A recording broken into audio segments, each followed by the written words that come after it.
Yo, what is going on, everybody? Welcome back to another YouTube video. Today you can tell I'm in the Lexus. I was gonna film the video outside in front of the car, but it's way too humid because we live in Ohio and Ohio weather is terrible. And that's why my hair is also a mess, because my hair and humidity don't mix for some reason. But in today's video, we are talking about what cars I was considering and why I was considering them in my car journey. Because if you didn't know, before this I had a 2007 Toyota Camry. You know, it was all right. You know, it burned oil and the water pump leaked, and yeah, that was a lot of fun to replace. But anyway, talk about the cars that I considered when getting this one. So the first car that I considered was a Toyota Corolla hatchback. Why?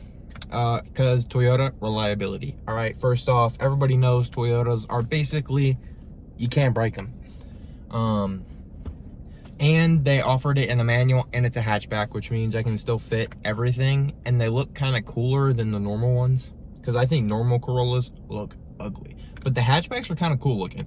The only downside to that car is it's really slow, and I think they're front wheel drive, which, if you know me, I hate front wheel drive cars. I just don't like characteristics about them personally when driving them, and driving them spiritedly, as you could say, because I do drive my car spiritedly, if I could talk today. So I don't like the way front wheel drive handles. So that was the major downside to that car. And also, I couldn't get one in the spec that I wanted, at least around me. There were a few, but they were out of state and far away, but that was another issue that I had.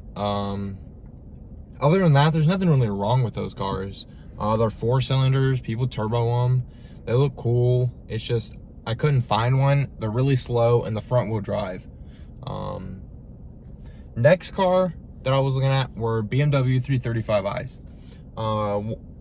First reason I considered it is they make a ton of power easily. When I say a ton, I mean like 500-600. Downpipe tune. We all know BMWs. Also, they're good for content. BMW seem to be really popular on YouTube right now. That's another reason why I considered it. And I still consider a BMW, like a F80 M3 with a 6-speed manual. I'd love to have one of those. I prefer M3s over M4s. Hot take, but that's just how I do it. Anyway, second thing about that car that actually it's more of a con, is reliability. Those cars are known to not be very reliable, especially when you make power. I mean, of course, there's people out there that can push 600-700 horsepower out of the N54, N55 platform, and it be okay at reliability. But I feel like that's a lot of supporting mods for that, and I really didn't want to have to deal with a lot of reliability issues, especially when making power. Which anyway, when you make power, your reliability is going down. But I didn't really want to. N54, N55 motors, I don't really like them personally. I don't like older BMWs just for reliability. B58 is great. The M340i obviously is great. If you want to throw the Mark V Supra in there, even though it's not technically a BMW, but it still is. So those are great. See, I would consider one of those more than a 335i, just because of the reliability factor of the B58 basically being bulletproof. At least so far. Modern day 2JZ is what people are calling it, so I don't know, I may still consider one of those. What else did I like about the 335i? I think it looks good when it's done right. I don't like when people slam them, put them on air. I'm just not a big slammed guy. I'm more of like a street kind of squared setup almost. Not squared, but more of like a street build almost. Because that's all I do. I don't go to tracks. I street drive all my cars. They're not meant to be show cars. Like the Lexus is not meant to be a show car. It is meant to be on the street, having fun, windy hills, windy roads, on cruises with the boys and things like that. That's what this car is meant for. And then another car I was considering that I was actually like really interested in was the Subaru BRZ 86 FRS. Basically the same car.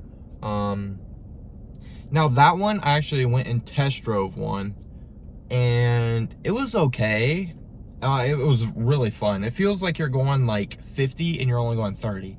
The car is literally a go-kart. I understand what people mean by it now. It's also manual.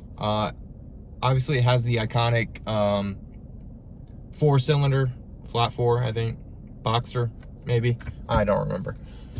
It was a cool car. Space-wise, terrible. Had 0 space in it. Obviously, me and my friends all like to sometimes use one car when we like to go places, or we go on road trips sometimes, like we did in Iowa. And we took Joseph's Camaro for that. Terrible. Do not do 8 hours in a Camaro with 3 people. It's not fun. That was the main turning point for the 8.6 BRZ FRS platform, was just the size and seating capacity. Even though it does have back seats like the Camaro, it's just, they're so small, they're basically not useful. It's like having rear seats in your 911. You're never going to sit someone back there. Another thing was, it is slow from factory. They are not fast cars, no matter what you do. You turbo them, yeah, they're gonna be faster, but I don't think you can call those fast cars. What do they push turbo, like 400 maybe? Which isn't bad for a turbo BRZ. I'm sure they're really fun, but to me, I didn't see why go down that platform, especially when you add boost to those cars. They have a lot of issues if you push too much power out of them. Next car that I was thinking about, that I actually really considered, because Joseph, as you guys seen, has his V6 Camaro, and I actually was looking at a lot of those, but I wanted the 6th gen like he does, the V6, because that's what I'm in the price range for, but I wanted the track package, I think is what it's called. I know there's the RS, which is what Joseph has, but there's another one. It's like track or something, and it gives you like Alcantara steering, quad exhaust on the V6, things like that. I wanted that specific package, because while the RS looks nice, the track package added a little bit more that I liked. Obviously the base V6 with the RS package would have been fine, but I did want that in a manual, and then it goes back to, again, of space. The car does not have great space. Yes, you can fit 4 people in a Camaro. I've done it. Me and my friends have done it. We've sat 6 people in a Camaro. Don't recommend doing it, but we have. But that platform, it's really fun to drive. You can kind of get sideways with it sometimes. They're really fun driving cars, and the rear wheel drive, so you know that means donuts. But again, it's Ohio. The weather changes, you know, like people change political views, I guess. I don't know. And it just, the snow also, we get quite a bit of snow here in Ohio, and ice and things like that. And I know from Joseph's experience of owning his Camaro, he said it is not fun when it starts snowing. And sorry, I keep looking this way because there's like people walking back and forth, and I'm just trying to see what's going on. But anyway, yeah, it's just not fun, he said. Even in the rain, it cannot be fun sometimes, which I know sometimes, yeah, you want to get sideways, but if you're daylaying it like I would be, I don't want to have to deal with it every day of it going sideways when I don't want it to. And that's obviously contributed to the way you drive, but I feel like it wouldn't be that fun to get old after a while. Because while it is a V6, it feels like it lacks power in the top range almost. Similar to the IS, because they're both naturally aspirated V6. On the low end to like 5K, fun. Maybe even 5.5K, fun. You go over that, you kind of feel a loss of power. That's obviously why cars come turbocharged and things, is to help with that. But that was the main thing. I'm trying to think, what other car was it? I had to look at my list. So I'm gonna pause the video, cut it, and then I'll get back to you. Hey guys, welcome back. I figured out the other car. Anyway, the other car, Subaru WRX STI. I don't know how I didn't think of that before, because my uncle had one. That's why I wanted one. His was incredibly fun. He had like a 2015 Subaru WRX STI hatchback, and he had like exhaust intake, and it was tuned. That car, ton of fun. And he had like a blow-off valve. And let me tell you, them turbo noises were amazing. All right, straight out of Japan.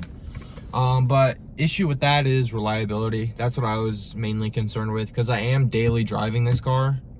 So the car has to be able to perform on the street when I push it and go on drives, but I also need to be able to be reliable and me be able to daily. And the Subaru, I feel like I said, what did I just, Subaru? Okay. Anyway, Subaru, it's just, I don't know, their motors can be my uncle had his, he got it like new or slightly used, and that thing had 120,000 miles on it on the original motor still. So I think it's a lot of maintenance, but most Subaru STIs nowadays are beat to death, to be honest with you. Like I was looking at 2006 and 2007, because that, in my opinion, is the best generation, the Hawkeyes. Feel down in the comments, let me know what you think. Is Hawkeye the best Subaru WRX STI generation or not? Anyway, that one, it was just reliability. Everything else about it was cool. All-wheel drive, sick. Turbo, amazing. Seats for 4, amazing. Looks sick. And can be a fun street car. But it was just reliability mainly. And my insurance, for some reason, wanted to charge me an arm and a leg for it. Just because it was, they said because it was turboed. Like, come on, man. Insurance companies, I'm going to end up fighting them, bro. Honestly. I mean, even this car, it's NA, and it's a V6, and it's a sedan, and it's still unreal. But yeah, that was basically it. Now, the reason I ended up going with the Lexus, let me tell y'all why. First things first, reliability. It's built by Toyota. Toyota's reliable. We all know that.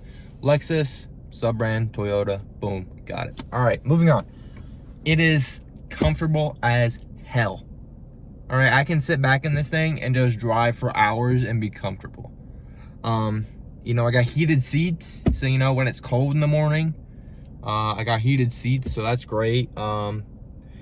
Even though it is a 250, so it only makes 200 and oh, messed with my thing.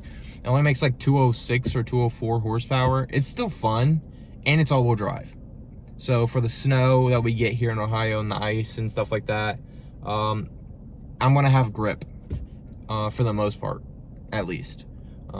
We did get a pretty bad storm in the rain, and let me tell you, I launched this thing in the pouring rain without traction control, which was probably not a smart idea, but I did it anyway.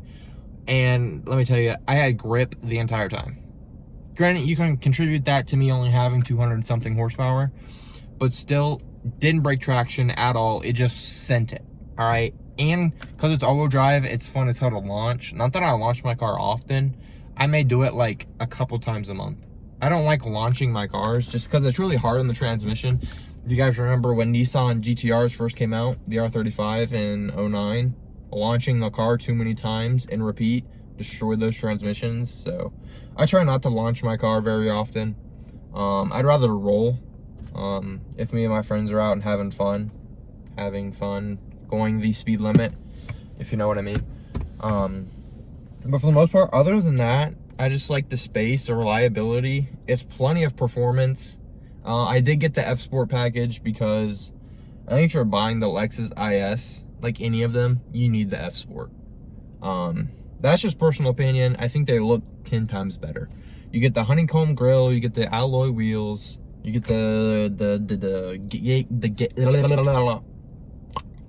anyway, you get the gauge where it's like a single. When you put it in sport, it does like the LFA look. Pretty sick. That's why you should get the F Sport. And I think you get an exhaust also. I think it's different, if I remember right. I was going through like the build sheet of what specs my car had. But yeah, it's pretty sick. Another reason, it has a sunroof. A lot of the other cars didn't have sunroofs, and let me tell you, I've been wanting one for a long time. Ever since I had my Camry, and I realized Camrys do have sunroofs actually, I was like, I wish my Camry had a sunroof. And then this came on the market after 6 months of looking. I was looking for a car for 6 months until I found this one came up for the year. It's a 2014, and it had 86,000 miles on it. And I was like, you know what? It's in the price range. I like it. It was actually super clean. None of the wheels were curved. It has no scratches on this plastic down here pretty much. There was very minimal scratches on like, here, I'll move the camera down.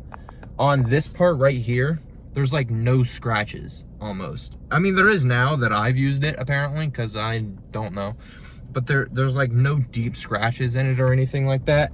So, yeah. Also, quick thing for you people that own Lexuses, this little thing right here that plugs into your little CD holder, lifesaver, because there's nowhere to put your phone in this car. That's what I did realize. Nowhere for your phone to go.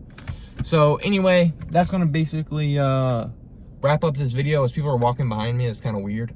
But anyway, we're basically gonna wrap up the video with that. Those are the basically all the cars that I was considering, besides the Lexus.